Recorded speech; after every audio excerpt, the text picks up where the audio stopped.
au sens propre du terme. Oui. Et lolo bu nu koy wax ñi ñu koy njëkk a wax mooy d'abord ñi fi jóge ci régime bi fi jóge déjà waaye nag la ñuy wax ñi nga xam ne quand même ñoom la yàlla dogal mbir mi nekk ci seeni loxo te muy bokk moomel li ñu leen di wax mooy tout simplement il faudrait pas que tout simplement li war a nekk reddition des comptes mujj a nekk tout simplement règlement de compte. Donc il faudrait qu'on soit très loin de là. Et ce n'est que comme ça la ñuy mën a def sursaut bi ñu bëgg du ñu waxee du point de vue de la justice certes bu fekkee am na en fait enquête bu am rapport bu am comme ni ko monsieur Ba waxee léegi mook monsieur Sow defe naa dégg juboo nañ ci loolu que balaa déjà régime bii di installé wu muy régime bu président en fait Diomaye mu ànd kook le premier ministre Ousmane Sonko ak ñëpp ñi ci ne balaa régime bi installé wu am nañ nee nañu am na rapport boo xam ne présenté wuñ nañ ko kon bu ñu présenté en fait un rapport quand même la ca war mooy vidé ko du point de vue de la justice et loolu pour rappeler que tout simplement que la justice doit être au service des hommes. loolu bu ñu ko waxee nag mooy képp ku am responsabilité ci wàllu en fait en tout cas gouvernance comptable au sens propre du terme dañuy laaj souvent yow la nga xam ne justificatif moom nga am pour nga andi ko bu fekkee dans le cadre d'un ministère normalement c'est le DAGE c'est le directeur en fait de l'administration générale et de l'équipement moom moo am responsabilité comptable boobu donc responsabilité ministre bi peut-être du nekk directement engagé par contre bu ñu ñëwee même pour parler du cas de Mansour ndax je dis encore une fois au-delà comme l'autre disait les grands hommes discutent idéologie les hommes moins discutent idées les petits hommes discutent hommes du nit ki tout simplement mais muy ñeneen ak ñeneen bu ku mel ni Tahirou Sarr mu mel ni en fait Farba Ngom bu ñu demee ba je pense que tey rapport bu fekkoon da leen a tudd sax au sens propre du terme je pense que la ñu war a def certes ñu ngi ci dans le cadre de la justice ñu ne dañuy dem vers cette haute cour de justice donc la nga xam ne ñun suñu d'abord moom la ñu waroon a njëkk a poser mooy ñun ñëpp en tant que acteur politique est-ce que ñun d'accord nañu ci li nga xam ne degré en fait l'unique degré boobu nga xam ne am na ci wàllu li ñuy wooyee tey en fait la cour des comptes et du moins pas la cour des comptes mais tout simplement qu'on commence encore pour la haute trahison là comment ça s'appelle encore haute cour de justice donc cette haute cour de justice là bu nu ko waxee ñun ko tegee waaw ak composition bi ak procédure bi parce que je pense que tey nit ki waroon na mën a am possibilité quand même récuser ku ci ne surtout koo xam ne prononcé woon na bien avant lii di yegsi loolu yëpp daanaka ñun ñu bàyyi loolu di ko boyal ba tey mu doon loo xam ne lu tegee ci table bi la mais je pense nit bu fekkee ne du point de vue de la gestion dañuy jàpp ne def na faute et c'est là man ne dañu waroon a jël tey li ñuy wax haute cour de justice ñu def ko peut-être que parce puisque dañuy copier-coller très souvent mais pour que ñu mën ko dépasser du point de vue du sens ñu jël au-delà de la haute cour de justice ñu am au moins en fait commence encore la cour de justice de la République au sens propre du terme parce que France aussi noonu la ko amee mais pour qu'au moins on puisse accorder en tout cas ñun ci suñu version bopp ñu mën a jox nit ki au moins un double degré quand même de juridiction absolument loolu mooy problème haute cour bi absolument ndax bu fekkee ne nit ki boo ko condamné amul droit def appel du point de vue du droit international loolu def ko daanaka retard lay jur ci dëkk ci lu bari et preuve pour preuve preuve pour preuve Samuel ma ne Samuel loolu xamoo ko man kay xawma lépp man ngeen kay laaj li ngeen wax ni xaw non Samuel xam nga ne cour de justice amul double juridiction bu ñu ko nee amul appel. c'est-à-dire première instance bi mooy. jeex na mooy dernière instance. bu ñu la condamné c'est fini. c'est fini. dama ne. moo def recours moo def dara. dama ne. loolu lay nit ñi di kaas boobu ak léegi. haute cour de justice. le premier président de la cour suprême moo koy jiite. non waxuñu kan moo ci topp waaw da nga may déglu da nga may déglu ma wax la dama lay leeral ba mu leer. kan moo ci topp. ñu ne le premier président chambre pénale cour suprême. moo ci topp. ñu ne kan mooy ki nga xamante ni mooy nekk à côté ñu ne le procureur général près de la cour suprême ñoom ñoo fay nekk ak ay magistrats du siège. waaw d'accord nañ loolu. alors gis nga député yi fay nekk résolution kese la ñuy def buñ ci pare nañ. waxuñu loolu ba tey moo tax man la bàyyi loolu dañ ne buñ la xasee àtte ba condamné la amatoo appel. mënoo def appel. mënoo def appel amatoo droit def appel. waxuñu lii ngay wax nii ay kii ko jiite kii ci topp jël ki nga xamante ni moo sut ñu jox ko mu koy àtte. donc léegi yow nañ la wutal lal. Samuel dafa am loo faire sànq lu garaaw. Samuel parce que mooy la responsabilité des dages. mais pour amul benn dage. amul benn dage. père dafa nekk ci amul benn dage. amul benn dage. buy signé buy signé loo xam ne ministre bi du ko. mais Samuel yow dañ lay àtte yow fi mu toll fii nga ñëw nii dañ laa war a àtte. waaw nu ñu àtte man maay Cissé. noo may Cissé. maa ngi père moo jël kàddu gi ay père la jox kàddu gi ngay dox ci diggante bi di dugal yoo xam ne bokkul ak li père di wax. père bu tëppalee ñaari pono yi ci wàcc tali bi du ma ko. waaye léegi ne ko père yéegal tali su tëppalee ñaari pono yi wàcc tali bi moytu rek bu oto bi bu mu la laal père doxalal yow moytu rek bu oto père bu la laal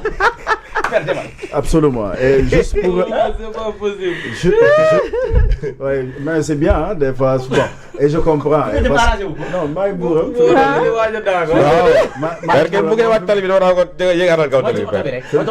fi mu toll nii moom non damay man bu Mour Fall ñëwee rek man dama ci damay bu ñëwee damay nopp man leer na 30 minutes yëpp dafay nekk di def di layam ba sonn dama lay temps ba nga ñëw voilà donc juste pour dire en fait bu fekkee au niveau man yi ma déggoo wut ak yow daa bari de Moussa lu bari déggoo nañ ci li ma fekkee père yi daanaka déggoo nañ 100% mais yow moom déggoo wuñ ci lafa ñu borom maam lay faral yow Moussa non man société civile laa bokk mais borom maam ngay buy am xam nga lu may ragal sama laa ragal bu jógee si plateau bii waa Pastef du dóor ko ay kàcc loolu laa ragal waaye dara man nag ma loolu daal di àgg yow conscience yow never mind nga tant que sama wax ji lew ma ci mbaa ma fay ci bor amul lu may ragal yow never mind père continuel ay yaa ngi koy arrangé père continuel voilà c'est ouais, c'est bien donc suma bàyyeen bi fu mu toll daa mel ni naan na soow moom soow danaa ko soow bu amee suukar moom neex na mais boo amul suukar neexul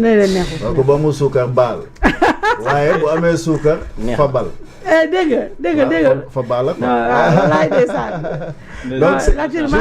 juste pour dire c'est nous dans nous de toute façon mais pour revenir tout simplement li ma doon wone mooy imperfection bi nag tout simplement ñun ci parce que bu ñu demee bañ ne jàng nañ à pareil moment quand même ñun ñëpp pour effort national waroon nañ fexe li nga xam ne war naa mën a leer ci wàllu yoon ak ci wàllu doxalin mu mën a wër ci ñëpp pourquoi parce que fee nga xam ne ñu bari ñu nga fa fi mu toll nii te ñu leen di ñaan la ñu génn képp koo xam ne tey dund gu sotteegu lu ne xëj na ci donc tout acteur war nga mën a jàpp ne loolu xëy na bu dee yàlla tudd na ko wala leen ainsi de suite loolu lu mën a nekk la juste pour dire loolu foofu la ñu war a réformer lu bari mais bu fekkee mën nañu am composition en tout cas surtout le processus parce que je pense tey bu ñu jëlee en fait dans le cadre du privilège de juridiction ñu ne dañuy dem haute cour de justice bi ma doon wax waroon nañu am en fait au moins la cour de justice de la République mais bu dee dañ fay yóbbu ay nit tey député bi d'abord corporation la d'abord corporation nag bu ñu ko waxee d'abord solidarité la d'abord balaa ma laa yóbbu fële danaa xool li nga xam ne war nañ ko statuer war ko leeral ba mu leer mais objectif bi warut a mën a doon comme ma sànniwaale ko xeex tuuti la Ousmane génnoon moom ci boppam naan Mansour Faye ba muy ñetti yoon warut a mën a nekk loolu li ñu war a def d'abord mooy protéger ki nga xam ne député la d'autant plus que Sénégalais yi ci boppam bu dee député la te xam na li ko liggéey te député yi aussi fexe affranchir seen bopp et loolu aussi dans le processus ñun lañ ko inclure ndax bu fekkee ne tey député bu génn tey waroo peut-être ak Pastef xalaat wala nga waroo disons ak groupe ñoom APR ainsi de suite xalaat ñu dàq la tout simplement ci en fait parti bi génne la Assemblée nationale bu fekkee noonu la demee aussi gis nga déjà en fait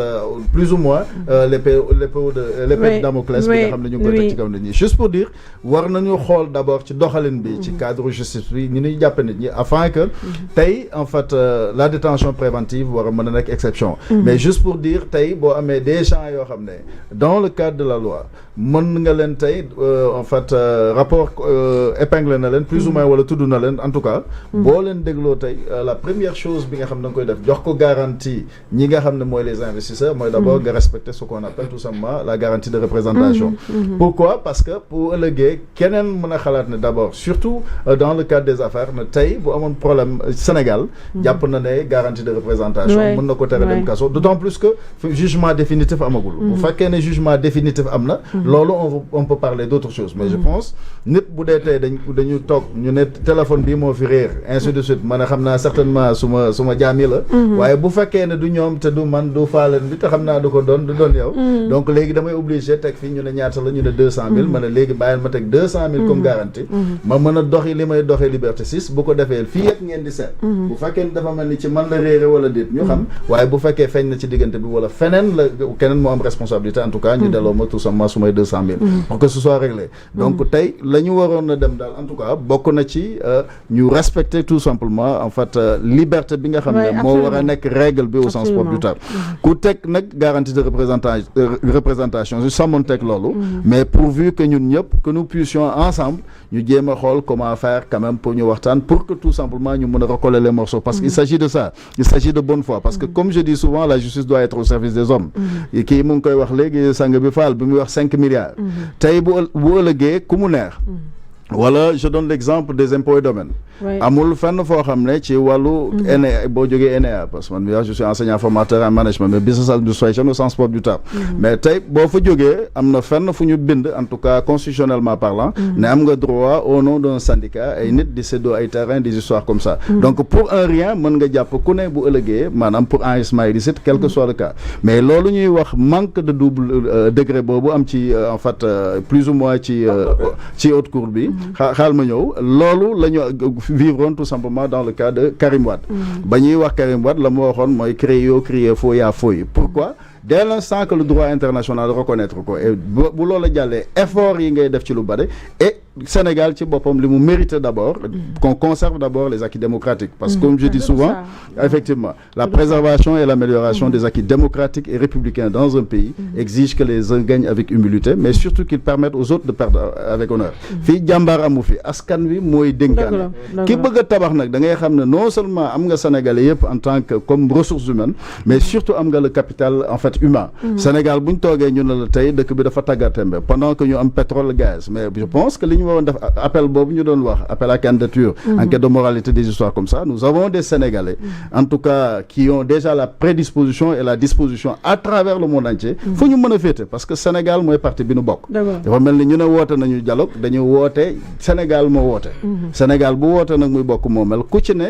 xalaat yee mën a wute waaye yéen ji benn la war doon mooy ñun ñëpp ñu ànd defar donc il faut que la justice soit au service des hommes et ceux qui sont là je le dirais parce que loolu au-delà du président de la République je parle à mon frère Bassirou Diomaye au-delà du premier ministre je parle à mon frère en fait Ousmane Sonko ne leen tey il faut que les autorités s'élèvent à la hauteur du Sénégal parce que Sénégal li mu laaj fi mu toll nii mooy qu'on décrive un peu en fait le climat tendu parce que am na foo xam ne buñ